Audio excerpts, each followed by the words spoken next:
Hello wives, அனைவருக்கும் வணக்கம். 2024 தமிழ் புத்தாண்டு ராசி பலன். குரோதி தமிழ் புத்தாண்டு.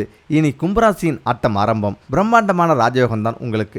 குரோதி தமிழ் புத்தாண்டு ஏப்ரல் 14ஆம் தேதி வருகிறது. இந்த நிலையில் கிரகங்களின் மாற்றங்களால் கும்பராசிக்கு என்ன பலன்கள் கிடைக்கப் போகிறது என்று பார்க்கலாம். கிரகங்களின் மாற்றங்களில் மாற்றம் ஏற்பட போகிறது. அதன்படி சித்திரை மாதத்தில் குரு பகவான் மேசராசியிலிருந்து ரிஷபராசிக்கு பேச்சடையப் போகிறார். அதேபோல சனி பகவான் கும்பராசியில் பயணம் செய்கிறார். இந்த நிலையில் கிரகங்களின் மாற்றங்களால் கும்பராசிக்கு என்ன பலன் கிடைக்கப் போகிறது என்று பார்க்கலாம். மே 1ஆம் தேதி சித்திரை மாதம் 18 குரு பகவான் மேசராசியிலிருந்து ரிஷபராசிக்கு பேச்சடைகிறார். இந்த நிலையில் குரு பகவான் கும்பராசியின் 4ஆம் வீட்டில் அமர்ந்து பயணம் செய்ய போகிறார். இதனால் கும்பராசிக்காரர்களுக்கு சுகமும் சந்தோஷமும் அதிகமாக கிடைக்கும். உடல் ஆரோக்கியம் நன்றாக இருக்கும். வேலை செய்யும் இடத்தில் மதிப்பும் மரியாதையும் அதிகரிக்கும். வீடு மற்றும் வாகனம் வாங்குவீர். அதேபோல குருவின் பார்வை உங்கள் ராசிக்கு 8ஆம் வீடுகளின் மீது விழுவதால் உங்களுக்கு பணம் மோசடி செய்தவர்கள், அவதூறு பரப்பியவர்கள் உங்களை தேடி வருவார்கள். அதுபோல நீங்கள் பிறருக்கு கடனாக கொடுத்த பணத்தை திரும்ப பெறுவீர்கள். உங்கள் தொழில் வளர்ச்சியில் முன்னேற்றம் பல மடங்கு அடைவீர்கள். உங்களது வேலை நிரந்தரமாக கிடைக்கும். மேலும் பதவி உயர்வு அடைவீர்கள். குருவின் பார்வை உங்கள் ராசிக்கு 10ஆம் வீடுகளின் மீது விழுவதால் பதவி உயர்வுடன் கூடிய சம்பள உயர்வு கிடைக்கும். நீங்கள் புதிய தொழில் தொடங்கியிருந்தால் அதில் உங்களுக்கு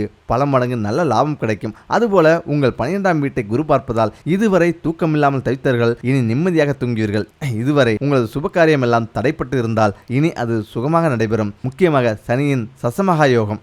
சனி பகவான் ஏழை சனியில் ஜென்ம சனியாக கும்பராசியில் பயணம் செய்ய போகிறார். இதனால் பல சங்கடங்களை நீங்கள் சந்திக்கலாம். உங்களது சுபகாரியங்கள் தடையாகலாம். ஆனாலும் சனி பகவானின் சசமகா யோகம் உங்களுக்கு கிடைக்கும். இதனால் உங்களது நிதி ஆதாயம் அதிகரிக்கும். பதவி யோகம் உங்களை தேடி வரும். நீங்கள் விரும்பிய இடத்தில் உங்களுக்கு வேலை இடமாற்றம் கிடைக்கும். குரோதி ஆண்டு முழுவதும் ராகு மற்றும் கேது உங்கள் ராசியில் குடும்பம் மற்றும் ஆயுள் ஸ்தானத்தில் பயணம் செய்வதால் உங்களுக்கு திடீர் ராஜயோகம் கிடைக்கும். எதிர்பாராத அதிர்ஷ்டங்கள் உங்கள் வீடு தேடி வரும். உங்களது வருமானம் பல மடங்கு அதிகரிக்கும். செல்வ செழிப்போடு வாழ நாம் வாழும் வீட்டில் துர்நாற்றம் வீசக்கூடாது. அப்படி வீசினால் பணவரவு குறைந்து கொண்டே இருக்கும். செல்வ செழிப்போடு வாழ நமது வீட்டில் நமது ஆடைகள், துணிகள் சிதறி கிடக்கக்கூடாது. நாம் பயன்படுத்திய ஆடைகளை ஒரு தனிப்பெட்டியிலும் புதிய ஆடைகளை இன்னொரு பெட்டியிலும் போட்டு வைப்பது அவசியம். நமது வீட்டுக்குள் நுழைந்ததும் எப்போதும் நறுமணம் வீச வேண்டும். அப்படி இருந்தால் செல்வம் சேர துவங்கும். எங்கோ போக வேண்டிய பணம் நமது வீட்டை நோக்கி வரும். அதே சமயம் அனாவசியமான செலவுகளும் குறையும். ஒருபோதும் நாம் வாழும் வீட்டில் இல்லை, மாட்டேன், நாசமா போச்சு, முடியாது, விளங்காது இது மாதிரியான அவச்சொல்லை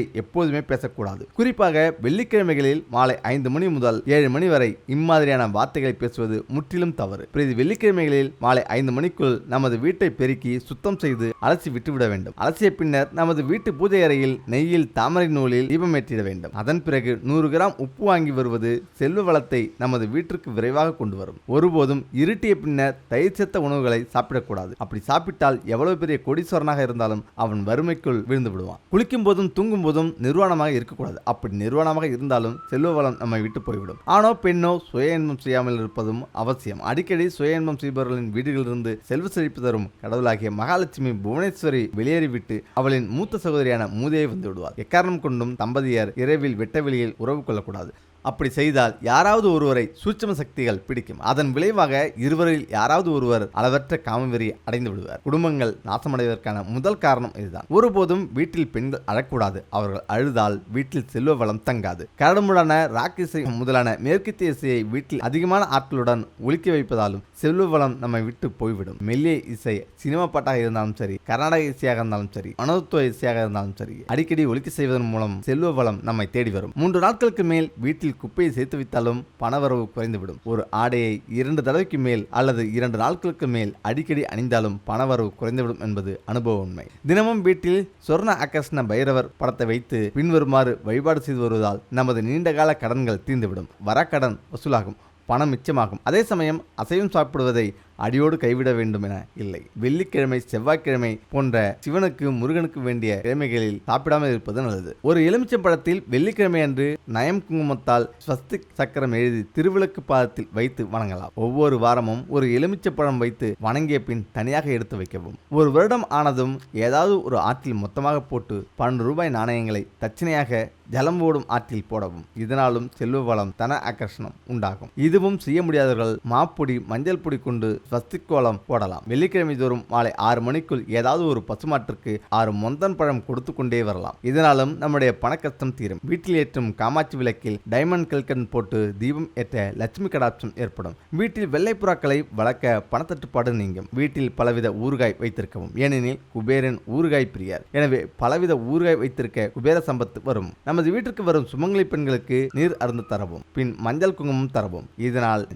ஜென்மாந்திர தரித்திரம் தீர்ந்து பணவரவு ஏற்படும். அமாவாசை அன்று வீட்டு வாசலில் கோலம் போடக்கூடாது. தலைக்கு எண்ணெய் தரக்கூடாது. பூஜை காலைப்பொழுதில் செய்யக்கூடாது. பிதர்களை மட்டும் வழிபட பணம் வரும். வீட்டில் விளக்கு ஏற்றியவுடன் பால், தயிர், குடிநீர், உப்பு, ஊசி நூல் இவைகள் வீட்டை விட்டு வெளியேறக்கூடாது. பொதுவாக இறைபக்தியில் இருப்பவர்களிடம் ஆசி பெறுவது புண்ணிய பலம் கூடும், பணவரவு அதிகரிக்கும். வெள்ளிக்கிழமை சுக்கிர உரையில் மொச்சை, சுண்டக்கடலை மகாலட்சுமிக்கு நைவேத்தியம் செய்து நமது குடும்பத்தினர் மட்டும் சாப்பிடவும். தொடர்ந்து செய்து வர குடும்பத்தில் பணப்புழக்கம் அதிகரிக்கும். அபிஜித் நட்சத்திரத்தில் பகல் 12 மணி அரவாணிக்கு திருப்தியாக உணவளித்து அவள் கையால் பணம் பெற பணம் நிலைத்திருக்கும். யாரோ ஒருவர் ஜாதகத்தில் லக்கணத்துக்கு 3 சுக்கிரன் நீசம் பகையின்றி இருக்கிறாரோ அவர் கையால் சுக்கிர உரையில் பணம் பெற அன்றிலிருந்து நமக்கு சுக்கிர திசைதான். பசுவின் கோமியத்தில் தினமும் சிறிதளவு குளிக்கும் நீரில் கலந்து குளிக்கவும், வீட்டில் தெளிக்கவும். 45 நாட்கள் விடாமல் செய்திட தரித்திரம் தீர்ந்து பணம் வரும். முழு பாசிப்பருப்பை வெல்லம் கலந்த நீரில் ஊற வைத்து பின் அதனை மறுநாள் பறவைக்கு பசுவிற்கு அளித்திடவும். இதனை தொடர்ந்து செய்து வர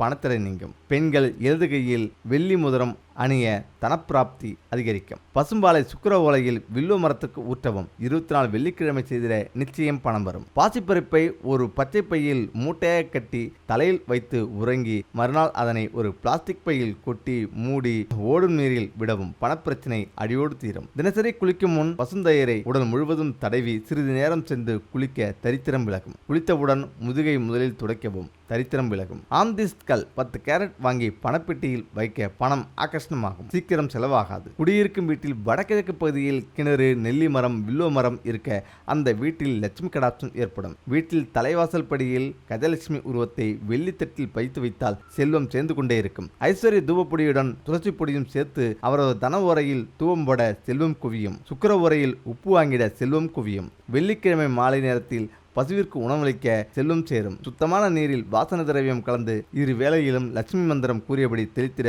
செல்வம் சேரும். சுக்கிர உரையில் மொச்சை பயிர் வாங்கிட செல்வம் சேரும். பசுவுடன் கூடிய கன்றுக்கு உணவளித்தால் சகல செல்வங்களும் வசமாகும். வயதான சுமங்கலிகளுக்கு மங்கள பொருட்களுடன் வளையல், மருதாணியை சேர்த்து தானம் செய்திட அளித்திட லட்சுமி அருள் பரிபூர்ணமாக கிட்டும். மஞ்சள் நீருடன் வாசனை திரவியம் கலந்து வீட்டிலும் தொழிற்தாபனத்திலும் தெளிக்க ஐஸ்வர்யம் பெருகும். ஆந்தை படத்தினை தொடர்ந்து பார்த்து வர பணம் ஆகர்ஷணமாகும். தங்க நகை அணிந்த திருப்பதி வெங்கடாஜலபதி படத்தில் காலை எழுந்தவுடன் கண் விழித்திட பணம் கிடைக்கும். தனகர்ஷ்ண தைலத்தால் விளக்கு ஏற்றிட செல்வவளம் நிலையாக தங்கும். சம்பாதிப்பதில் ஒரு தொகையை சேர்த்து அதனை அன்னதானத்துக்கு செலவிட அதனை போல் 5 மடங்கு நம்மிடம் வந்து சேரும். ஸ்ரீ ரங்கநாத பெருமாள் கோயிலில் பெருமாளுக்கு அணிவித்த சந்தனத்தை பெற்று அதனை தினமும் அணிந்து வர பணம் வரும். அமாவாசை என்று முன்னோர்கள் இறந்த திதி இவைகளில் முன்னோர்களை வேண்டி தானம் செய்ய நம் செய்த அளவின் மடங்குகள் பல மடங்கு சேர்ந்து பணம் வரும். ஆந்தை வழிபட பணம் கிடைக்கும். ஓடும் வெள்ளை குதிரை படம் அடிக்கடி பார்க்க பணம் வரும். தட்சிணாமூர்த்தி மூலிகை பசுவின் பிரஸ்டி பரிசனம் தனம் தரும். திருமணமான பெண்கள் ஒரே இரவில் ஒரு விரலில் மட்டுமே மெட்டி அணிய வேண்டும். ஒரு காலில் 2-3 அணியக்கூடாது. அணிவதால் ஆரோக்கியம் மற்றும் கணவனின் வளர்ச்சி, உடல், வருமானம் பாதிப்படையும். தமிழ் புத்தாண்டு வாழ்த்துக்கள். இந்த ஆண்டு துவக்கத்தில் விருச்சிக இலக்கம் என்பதால் கடல் சந்த பகுதியில் நல்ல மழை பெய்யும். பூர்வ புண்ணிய ஸ்தானத்தில் புதனுடன் சுக்கிரன் இணைவது உயர்கல்வியில் சில மாற்றம் உண்டாகும். சனியுடன் செவ்வாய் இணைவது பெரும் இனம் தெரியாத புதிய நோய்கள் உண்டாகும். மருத்துவத்துறையில் சில சவால்களை சந்திக்க வேண்டி வரும். 8ஆம் இடத்தில் சந்திரன் அமர்வது பணப்புழக்கம் குறையும். தொழிலில் சில கூட்டுத் தொழில் மந்தநிலை நீடிக்கும். லாபஸ்தானத்தில் கேது அமர்வது வெளிநாட்டு இறக்குமதியும் ஏற்றுமதியும் அதிகரிக்கும். அந்நிய செலவாணிகள் அதிகரிக்க திட்டம் வகுக்கப்படும். இந்த ஆண்டு வெள்ளம் பெருகும். நீர்நிலைகளில் வீடு கட்டியிருப்பவர்களுக்கு சரியான பாதிப்பு தரும். மீன் வளம் நன்கு இருக்கும். விவசாயம் மழை பொய்த்து கெடும். அதிக மழை பெய்தும் அதிக உஷ்ணமும் கடும் குளிரும் இருக்கும். உணவு பதப்படுத்தும் நிறுவனங்கள் திடீர் கட்டுப்பாடுகளால் தன் பொருட்களை விற்பனை செய்ய முடியாமல் போகும். தொழிற்தாபனங்களில் ஆண் பெண் இருபாலருக்கும் வேலைவாய்ப்பு அமையும். காதல் திருமணம் அதிகரிக்கும்.